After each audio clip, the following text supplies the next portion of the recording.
Welcome back to another fantastic day here at Ashgrove. It's a really big week here at Ashgrove because this week we're doing renovations of the green. So for all of our members, we just wanted to give you an update on what we're doing, how we're doing it, and what you can expect in the next couple of weeks. So of course, on a renovation week, the most important person is our Superintendent, James. James, can you just run us quickly through the processes that we're going to go through? Obviously, there's multiple processes that we do when we do this. And what can members sort of expect in the next couple of weeks? And how long till we're back to playing on greens that we'd like to play on rather than a bit damaged? Okay, well, our first part of today is to scarify with our grooming heads. We're doing as much as we can fit in. We'd love to get deeper. We have just bought a machine second-hand from Indro in the future, so watch that space. Will allow us to go a little bit deeper into the grain. But for today, we're getting off a heap of material with the grooming heads. After that, the greens get mowed up with our normal cutting mower, normal heights at the moment. Well, I did a look at going lower, but I think it was just going to be too much of a hold up for today. After that, obviously you can see the cores we're getting off. So we're pretty much filling up, if you know our equipment, our little John Deere Gators, we're filling up the tray twice per green, so there's a lot of material coming off. Murray Hands being a good lad and volunteered his time to come out this morning to help me pick them up.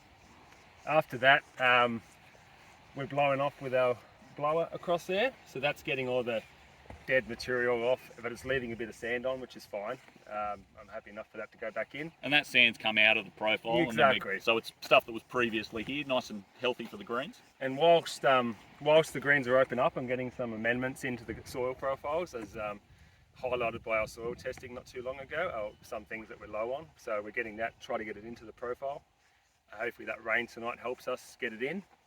And then after that... And you have a few different things around the course, because all the greens aren't exactly the same, are they? I don't know whether members would really understand the differences that we actually have around the course on different greens. Yeah, well that's the microclimates of Ashgrove. It's a constant sort of challenge of trying to make sure everything's the same, yet treating everything a little bit different at certain times of the year. This time of year, when the summer kicks in, you notice big changes across the hillside, especially 14. Some of those areas dry out a bit quicker than they would normally, so you've got to be on your wits end, just trying to make sure there's enough moisture in that profile at all times. So I hope we'll see how the weather allows us to go tonight, but tomorrow we're hoping to get a good dusting of sand over them, and that'll get rubbed in when we can. So I'm thinking tomorrow, if we get the expected rainfall, it's probably going to be too wet. So maybe the back end of tomorrow and Wednesday. So by Wednesday afternoon, I hope everything to be sort of sealed up. I'm sort of hopeful of a Friday afternoon mow to get them a little bit smoother for the weekend, but we'll play that one by ear.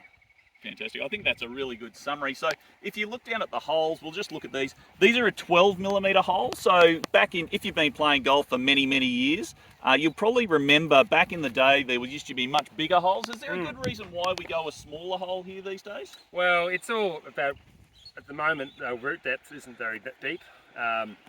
Obviously bigger holes are going to allow us to get deeper roots, but we have a few tricks up our sleeve coming into the next sort of 2 or 3 months to try to get some more solid tines deeper, just things throughout the growing season. I suppose having a smaller hole means that the recovery time is a bit better as well for out on the green. So by having the smaller holes, we can get the sand into them, and then we'll be back to playing. One of the big focuses that we've got here is trying to keep our greens as functional as possible for as long as possible. So we may not have the fastest greens, but we're trying to give you the best greens we can along the most weeks of the year. So James has been doing a fantastic job of that. So sand is in the car park. It's coming out tomorrow. It's all covered up, so hopefully it stays dry. Well, it wouldn't be Ashgrove in 2022 if it didn't rain. So hopefully we don't get too much rain for that. We'll get these done. So hopefully for the weekend, they won't be in A1 condition, but they'll be very playable. So you'll be able to come out and have your game and come and have fun out at Ashgrove, because it is fantastic weather. We've got the guys out today. Ben was out on 15 before, so he's busy getting through the course. Obviously we're out here at 2 at the moment. Finished by Wednesday. Fingers crossed. And we'll hope for the best. So from all of the staff here at Ashgrove, on the course staff, they've done such a great job this year. We're really proud of the effort they've put in. The course is in amazing condition considering what we've been through. So thank you, James, for everything you've done. Thank you for the club and thank you to all of support. our volunteers who've been out here. There'll be more work for them on Wednesday again, and they're here every week. It's been a great blessing to the club for sure. So thank you to you as members. It's been great to have all of your support. And we hope that you can really enjoy the course coming through summer. It's going to be a great summer for golf, hopefully not too much rain. And we'll see you again soon from Course Corner.